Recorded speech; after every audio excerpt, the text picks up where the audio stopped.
अस्सलाम वालेकुम, I am अमारा इश्तियाक। आज हम FSC केमिस्ट्री पार्ट 2 का लेक्चर नंबर 4 डिस्कस करेंगे, which is about importance of organic compounds. मतलब ऑर्गेनिक केमिस्ट्री में आप पढ़ रहे थे, ऑर्गेनिक केमिस्ट्री में आपने पढ़ा कि ऑर्गेनिक कंपाउंड्स होते हैं, ऑर्गेनिक कंपाउंड्स कौन से होते हैं, उनकी डेफिनेशन क्या होती है, तमाम आपने प्रीवियस लेक्चर्स में पढ़ लिया। आज हम डिस्कस करेंगे कि इन ऑर्गेनिक कंपाउंड्स की क्या इंपॉर्टेंस है, हमारी डेली लाइफ में इनके क्या क्या इस्तेमालात हैं और किस तरह से ये हमारे काम आते हैं। तो सबसे पहला पॉइंट जो है ऑर्गेनिक कंपाउंड की इंपॉर्टेंस का, वो हमारी ही लिविंग बॉडीज़ के रिगार्डिंग है। ठीक है, लिविंग बॉडीज़ इंसानों की भी हो सकती है, जानवरों की भी हो सकती है, कोई बहुत छोटा जानदार माइक्रो ऑर्गेनिज्म की भी हो सकती है। किसी भी इंसान की लिविंग ऑर्गेनिज्म की बॉडीज़ में ऑर्गेनिक कंपाउंड्स का क्या रोल है। सबसे पहला रोल जो है वो तो ये है कि ये बने ही ऑर्गेनिक कंपाउंड से हुए हैं। लिविंग बॉडीज का मेजर पोर्शन, मेन हिस्सा ऑर्गेनिक कंपाउंड से मिलके बना हुआ होता है।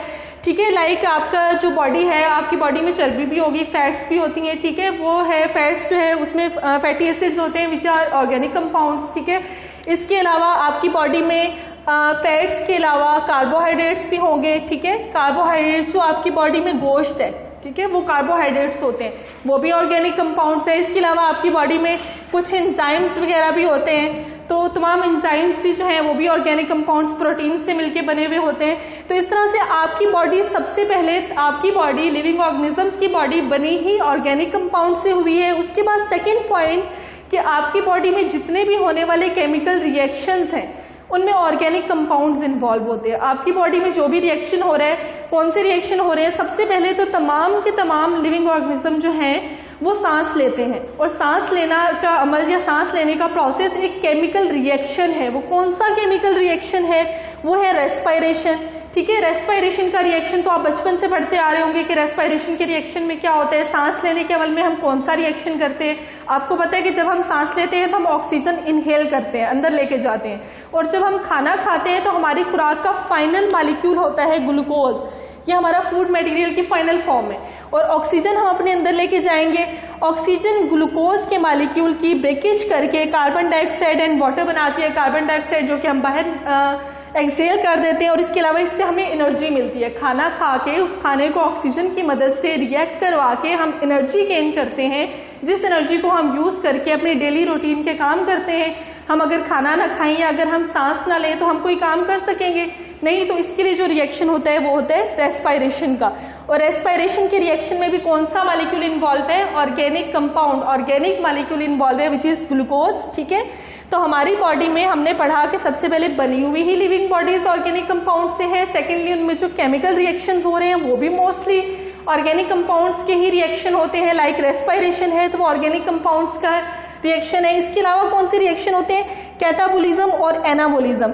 इनमें भी आपके पास जो इन रिएक्शंस के अंदर भी जो कंपाउंड यूज हो रहे होते हैं वो ऑर्गेनिक कंपाउंड्स होते हैं। लाइक कैटाबोलिज्म का मतलब होता है, कैटा वर्ड से याद रखिए काटना, किसी चीज को, बड़ी चीज को पीसेस करके काट के उसको छोटी चीज के अंदर कन्वर्ट करना है। कैटाबोलिज्म में बड़े बड़े कंपाउंड्स को आप तोड़ के छोटे छोटे मॉलिक्यूल्स में कन्वर्ट करते हैं। लाइक आप खाना खाते हैं, उसमें बहुत बड़े बड़े अगर कोई कंपाउंड है तो फाइनली उसको हम डिवाइड करके, छोटा सा करके फाइनल फॉर्म ग्लूकोज बना देते होते हैं। ठीक है, तो कैटाबोलिज्म में आपकी बॉडी में बड़े मॉलिक्यूल्स मौजूद कट के छोटे पीसेस में डिवाइड हो रहे होते हैं, और एनाबोलिज्म में छोटे छोटे मॉलिक्यूल ज्वाइन होके, कंबाइन होके कोई बड़ा सा मॉलिक्यूल बना रहे होते हैं। तो ये दोनों रिएक्शन जो हैं, इनके अंदर जो मॉलिक्यूल ज्वाइन होके बड़े बना रहे हैं और जो कट डाउन होके छोटे मॉलिक्यूल्स बना रहे हैं, वो सारे मॉलिक्यूल्स तकरीबन ऑर्गेनिक कंपाउंड्स ही होते हैं। ठीक है, तो आपकी बॉडी में पहले पॉइंट में हमने पढ़ा कि आपकी बॉडी जो है वो बनी हुई ही ऑर्गेनिक कंपाउंड से है। उसके बाद हमने पढ़ा कि जो आपकी बॉडी में केमिकल रिएक्शंस हो रहे होते हैं वो भी ऑर्गेनिक कंपाउंड्स के ही हो रहे होते हैं।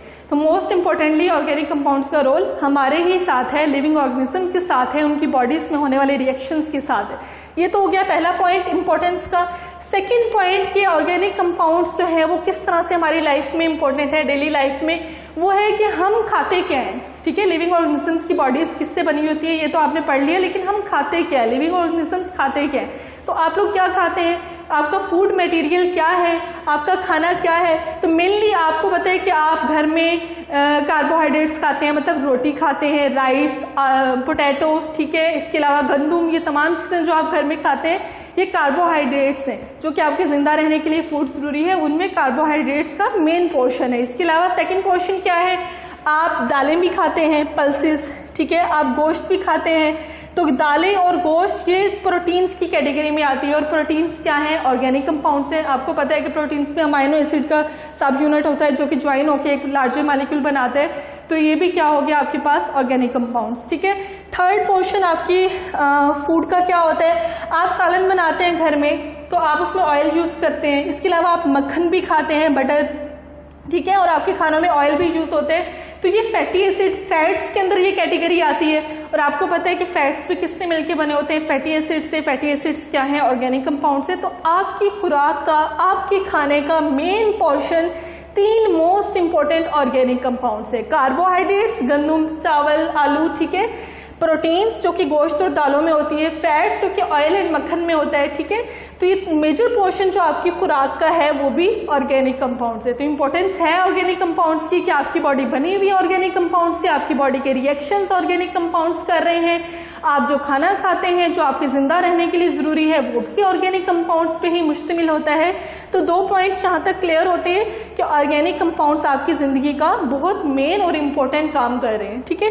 Third point is organic compounds का तीसरा पॉइंट क्या है कि आपने खाना पीना तो चेक कर लिया, लेकिन आपका जो ओढ़ना पहनना है, आप जो कपड़े पहनते हैं, या आप अगर कभी बीमार होते हैं तो आप जो मेडिसिन यूज करते हैं उनमें भी ऑर्गेनिक कंपाउंड्स का बहुत ज़्यादा वास्ट रोल है। लाइक आपके मेडिसिन में एक मेन सी मेडिसिन ले लेते हैं, कफ सिरप, ठीक है, आपको अगर खांसी होती है आप कफ सिरप इस्तेमाल करते हैं तो उसी में अल्कोहल इस्तेमाल हो रहा है, which is an organic compound. इसके अलावा मोस्ट ऑफ द मेडिसिन के अंदर ऑर्गेनिक कंपाउंड्स होते हैं, लाइक एसिटिक एसिड या कोई भी ऑर्गेनिक कंपाउंड है वो आपकी दवाइयाँ, अद्वियात, मेडिसिन बनाने में इस्तेमाल हो रहा होता है। Second point is clothing. तो आपके जो कपड़े हैं, आपने कभी सोचा है कि आप जो कपड़े पहन रहे होते हैं ये किस चीज़ से मिलके बने हुए हैं? तो ये ऑर्गेनिक कंपाउंड से मिलके बने हुए होते हैं। लाइक आपके कपड़ों में जो मेन स्टफ होता है वो कॉटन का होता है, ठीक है। तो कॉटन क्या चीज़ है? कॉटन, कपास, जो आप फाइबर, नेचुरल फाइबर लेते हैं, ये सेलुलोज से मिलके बना हुआ होता है। और सेलुलोज क्या है? कार्बोहाइड्रेट्स हैं। और कार्बोहाइड्रेट्स क्या है? ऑर्गेनिक कंपाउंड है, क्योंकि उसमें ग्लूकोज के मॉलिक्यूल्स जो हैं वो ज्वाइन हुए होते हैं, और ग्लूकोज में कार्बन एंड हाइड्रोजन है, तो कार्बोहाइड्रेट्स भी ऑर्गेनिक कंपाउंड्स है। मतलब जो कॉटन के कपड़े आप पहनते हैं वो ऑर्गेनिक कंपाउंड्स है। और जो कॉटन के कपड़े आप जिसमें कुछ मिक्सिंग हुई भी होती है, लाइक आप सारे कॉटन के कपड़े नहीं पहनते, कुछ रेशमी स्टफ भी होता है, तो उसमें कुछ तो आर्टिफिशियल फाइबर होता है, लाइक पॉलीएस्टर, ठीक है। जो आपके पास रेशमी कपड़ा, सिल्क हो गया या कुछ इस तरह का जो कपड़ा होता है, एक सिल्क नेचुरल भी होती है, आर्टिफिशियल जो रेशम आप बनाते हैं वो क्या होती है? वो भी ऑर्गेनिक कंपाउंड है, पॉलीएस्टर, ठीक है। पॉलीएस्टर क्या होता है कि ईस्टर के एक लंबी सी पॉलीमर है, लंबा सा चेन है ईस्टर का, ठीक है। तो ईस्टर क्या है? ऑर्गेनिक कंपाउंड है। तो जो रेशमी कपड़ा आप पहनते हैं विच इज पॉलीएस्टर, जो कि आर्टिफिशियल रेशम है, उसको आप क्या कह रहे हैं? वो भी ऑर्गेनिक कंपाउंड है। और जो नेचुरल फाइबर कॉटन का आप पहन रहे हैं वो भी क्या है? ऑर्गेनिक कंपाउंड है। तो नेचुरली जो आपको प्लांट से हासिल होता है फाइबर, ये कॉटन जो है ये नेचुरल है, ठीक है। और जो आपके पास पॉलीएस्टर है ये आर्टिफिशियल फाइबर है। तो आर्टिफिशियल भी और नेचुरल भी दोनों तरह के जो आपके पास फाइबर हैं वो ऑर्गेनिक कंपाउंड्स हैं। तो आपके कपड़ों में और आपकी मेडिसिन में भी ऑर्गेनिक कंपाउंड्स इस्तेमाल होते हैं। इसके बाद जो नेक्स्ट पॉइंट है वो है कि अदर थिंग्स जो आपकी ज़िंदगी में यूज़ हो रही हैं, आपकी डेली लाइफ में जो कुछ और कंपाउंड्स, कुछ और चीज़ें आप इस्तेमाल करते हैं, उसके अंदर ऑर्गेनिक कंपाउंड्स का क्या रोल है। तो आपकी ज़िंदगी में और जो इस्तेमाल होने वाली चीज़ें हैं उनमें कुछ हैं जी, पहले हम देख लेते हैं कौन कौन सी चीज़ें इस्तेमाल हो रही हैं। प्लास्टिक्स हो रहे हैं, डिटर्जेंट्स इस्तेमाल हो रहे हैं। प्लास्टिक्स का तो आपको पता है कि आपकी ज़िंदगी में आजकल की दुनिया को प्लास्टिक सोसाइटी का कह दिया गया है कि आपकी ज़िंदगी में प्लास्टिक का बहुत ज़्यादा अमल दखल है। तकरीबन बहुत सारी चीज़ें जो हैं वो प्लास्टिक की बनी होती हैं। आप अपने इर्द गिर्द देखिए, आपके खाने पीने के बर्तन हैं या इर्द गिर्द कोई डेकोरेशन की पीसेस हैं या आपकी ज्वेलरी है या इधर उधर आप नज़र दौड़ाएं तो प्लास्टिक का बहुत ज़्यादा इस्तेमाल है। तो प्लास्टिक क्या होते हैं? पॉलीमर्स हैं, ऑर्गेनिक कंपाउंड्स के पॉलीमर्स हैं। पॉलीमर्स का मतलब होता है लंबी लंबी चेन्स बनी हुई होती है, कोई एक छोटा सा यूनिट होता है, like polyvinyl chloride, PVC polymer है। तो इसकी जस्ट ये एग्जांपल है, आप लोगों ने कुछ ऐसा याद नहीं करना कि पीवीसी जो पॉलीमर है वो प्लास्टिक से मिलकर बना हुआ होता है, तो ये भी ऑर्गेनिक कंपाउंड है। लाइक ठीक है, प्लास्टिक्स जो है तमाम के तमाम ऑर्गेनिक कंपाउंड है, आपकी डेली लाइफ में इसका इस्तेमाल हो रहा है। Next is detergents. डिटर्जेंट्स क्या होते हैं, सर्फ हो गया, साबुन हो गया, जो आप घर में वॉशिंग के लिए इस्तेमाल करते हैं, ये भी ऑर्गेनिक कंपाउंड्स हैं, ठीक है। नेक्स्ट इज सिंथेटिक रबड़, आपके ये जो रबड़ इस्तेमाल हो रही होती है, रबड़ बहुत सारी चीज़ों में इस्तेमाल हो रही होती है, ठीक है, तो उसमें वो भी क्या है, ऑर्गेनिक कंपाउंड्स है। मेडिसिन्स को आप डिस्कस कर चुके हैं। फर्टिलाइजर्स खादों को कहते हैं, लाइक यूरिया, यूरिया भी ऑर्गेनिक कंपाउंड है, तो फर्टिलाइजर्स में भी ऑर्गेनिक कंपाउंड इस्तेमाल हो रहे हैं। नेक्स्ट इज प्रिजर्वेटिव्स, मतलब कुछ एडिटिव्स, किसी चीज़ में एडिशन करना एक्स्ट्रा चीज़ की जो उसको मखसूस प्रॉपर्टीज़ दे दे, लाइक आप किसी भी फूड मटेरियल में कोई कलर डाल रहे हैं प्रिजर्वेटिव के तौर पे, उसका कलर आ जाए, या आपका कोई अगर डब्बों में पैक आप खुराक लेते हैं, वो सेफ की हुई होती है, प्रिजर्व की हुई होती है, तो उसको आप कुछ ना कुछ ऐड करके ताकि वो ख़राब ना हो, उसको स्पॉइलिंग ना हो, तो वो आप क्या करते हैं कि प्रिजर्वेटिव्स डाल के उसको सेफ करते हैं, वो भी ऑर्गेनिक कंपाउंड्स होते हैं। Next is cosmetics, cosmetics makeup की चीज़ें, ठीक है, लाइक फाउंडेशन हो गया, फेस पाउडर, लिपस्टिक, ये तमाम चीज़ें जो गर्ल्स इस्तेमाल करती हैं, ये भी ऑर्गेनिक कंपाउंड्स पे मुश्तमिल होती हैं, ठीक है।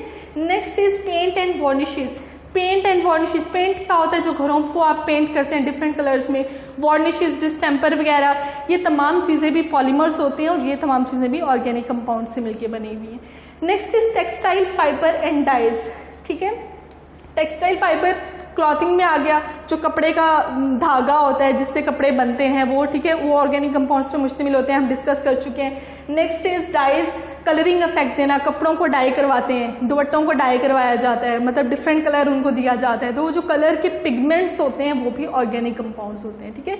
पिगमेंट वो चीज़ होती है जो कलर का इफेक्ट डालती है किसी भी चीज़ के अंदर।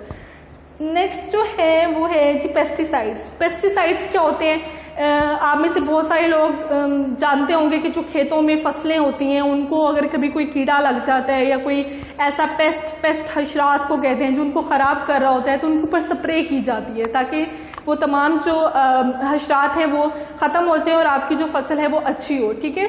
तो वो उसके लिए आप क्या इस्तेमाल करते हैं उन स्प्रे के अंदर, पेस्टिसाइड। पेस्ट को किल करने के लिए जो मेडिसिन इस्तेमाल की जाती है स्प्रे के अंदर वो पेस्टिसाइड कहलाती है। तो पेस्टिसाइड में भी क्या इस्तेमाल होता है, ऑर्गेनिक कंपाउंड्स। देखिए ये आपने ढेर सारे ऐसे ऑर्गेनिक कंपाउंड्स यहाँ पे इनके नाम स्टडी किए हैं जो कि आपकी डेली लाइफ में इस्तेमाल हो रहे हैं। तो अभी देखिए ये फर्स्ट लाइन के ऊपर फोकस करें कि आपके पास इन्होंने लिखा हुआ है, कहा हुआ है कि जो अगर हमारे पास ये आर्टिफिशियली ऑर्गेनिक कंपाउंड सिंथेसाइज ना होते, हम फैक्ट्रियों में, इंडस्ट्रीज में बड़े पैमाने पे आर्टिफिशियली खुद जाके ऑर्गेनिक कंपाउंड्स ना बनाते, तो जो नेचुरल ऑर्गेनिक कंपाउंड्स थे वो हमारी ज़रूरियात को पूरा नहीं कर सकते थे। लाइक आपको पता है पॉपुलेशन डे बाय डे बहुत ज़्यादा इंक्रीज हो रही है।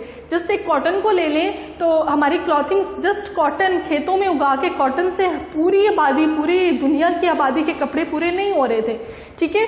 तो मतलब ये हमारी ज़रूरियात पूरी नहीं कर पा रहे थे। तो आर्टिफिशियली इंडस्ट्रीज़ में, फैक्ट्रीज़ में आर्टिफिशियल फाइबर, आर्टिफिशियल धागा बनाया गया, उससे आपके क्लॉथ्स बनाए गए, कपड़े बनाए गए, जिससे तमाम की तमाम पॉपुलेशन की ज़रूरियात पूरी हो रही हैं। इसी तरह से फूड मटेरियल सारे का सारा हम खेतों में उगा के नहीं तमाम कंट्रीज़ की जो ज़रूरियात है वो पूरी कर सकते हैं। तो उससे क्या होता है कि वो फूड मटेरियल्स भी आर्टिफिशियली बनाया जाता है। बहुत सारी चीज़ें ऐसी जो कि आप नहीं पूरा कर सकते हैं। आर्टिफिशियली कैसे बनाया जाता है, लाइक पेस्टिसाइड आपने ईजाद किए। अब पेस्टिसाइड अगर आप यूज़ करेंगे फसलों पे तो उस फसल के ऊपर कीड़ा कम लगेगा, फसल ज़्यादा होगी, फसल ज़्यादा होगी तो उसको आप यूज़ करेंगे ज़्यादा पॉपुलेशन के लिए, राइट। अगर पेस्टिसाइड्स ना होते या ऑर्गेनिक कंपाउंड्स हम इंडस्ट्रीज में ना बनाते, हमारी क्रॉप्स हमें कम यील्ड देती, कम पैदावार देती, वो बढ़ती हुई आबादी की ज़रूरियात ना पूरी कर सकते। तो इसीलिए जो सिंथेटिक कंपाउंड होते हैं, सिंथेटिक का मतलब होता है जो आपने खुद इंडस्ट्रीज में और फैक्ट्रीज में खुद से बनाए हैं, सिंथेसाइज किए हैं। जो चीज़ें खुद बनाई जाती हैं नेचुरली किसी चीज़ से नहीं ली हमने, बल्कि फैक्ट्री में बैठ के फॉर्मूला यूज़ करके, रिएक्शंस करके, उनको किसी मतलब मखसूस कंपाउंड्स को यूज़ करके उसको सिंथेसाइज किया है, वो सिंथेटिक कंपाउंड होते हैं, ठीक है। और सिंथेटिक कंपाउंड जो हमने खुद बनाए हैं उसने हमें बचाया है कि हमारे पास जो बाकी प्रोडक्ट्स हैं उसकी शॉर्टेज ना हो जाए। जो नेचुरल प्रोडक्ट्स हैं, नेचुरल प्रोडक्ट्स क्या होती हैं, जो आप प्लांट से ले लेते हैं, खेतों में आप प्लांट्स उगा के उनसे ले लिया, नेचुरली जो आपने खुद नहीं बनाई है आपको मिल गई। लाइक कपास आप खुद तो नहीं ना जाके बनाते हैं, बस आपने फसल बोई, उसके ऊपर कपास लग गई, वो नेचुरली आपके पास एक फाइबर धागा आ गया, ठीक है। लेकिन जो आर्टिफिशियल फाइबर है वो आपने खुद बनाया है, तो वो सिंथेटिक है, और जो कॉटन है वो आपके पास नेचुरल फाइबर है जो कि नेचुरली उगा है, आपके पास नेचुरली आया है। तो आर्टिफिशियल चीज़ें जो हैं वो नेचुरली मौजूद चीज़ों की कमी को पूरा करने के लिए बहुत ज़रूरी हैं। That's all about importance of organic compounds. ठीक है, आपने 4-5 पॉइंट्स पढ़े जिनमें आपने डिटेल से इस बात को स्टडी किया कि ऑर्गेनिक कंपाउंड्स हमारी लाइफ में किस तरह से इंपॉर्टेंट है, कहाँ कहाँ पे इस्तेमाल हो रहे हैं। That's all about today's lecture.